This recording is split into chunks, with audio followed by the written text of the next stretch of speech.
There were, of course, no shortage of teachers in the day when Jesus was walking around first century Palestine.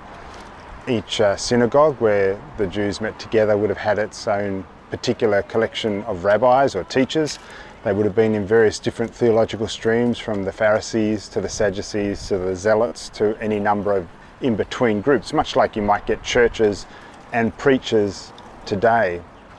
But there was something about the way Jesus did his teaching that struck people who heard it as remarkably different from all the other teaching that was going on at the time. You see, most of the teachers at the time were probably speaking a little bit more like we hear politicians speak today, where if you ask them a straight question, you get a range of different answers and you're never really sure what the person themselves actually thinks. But Jesus was different to that. He spoke as one with authority. And it's interesting to think about authority, because when we think about authority, sometimes we think of an authority that comes over and above us and tells us what to do. But there is a different kind of authority that comes from within us and convicts us about what is true. And Jesus appears to have had that kind of authority. He spoke plainly and clearly, and even spirits responded to him.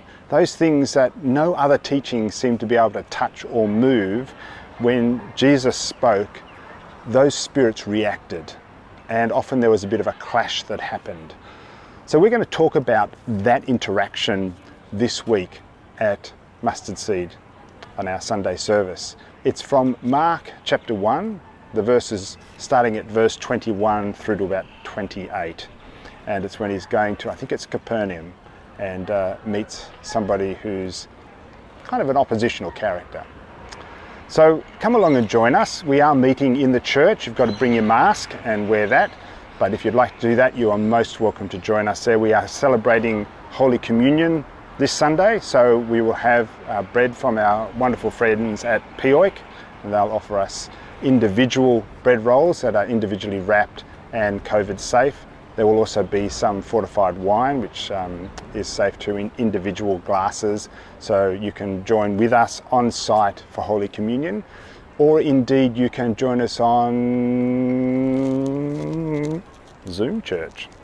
And if you're doing that, just have ready a glass of wine or juice or something that you can use, and some bread, and you can join in the Holy Communion service that way.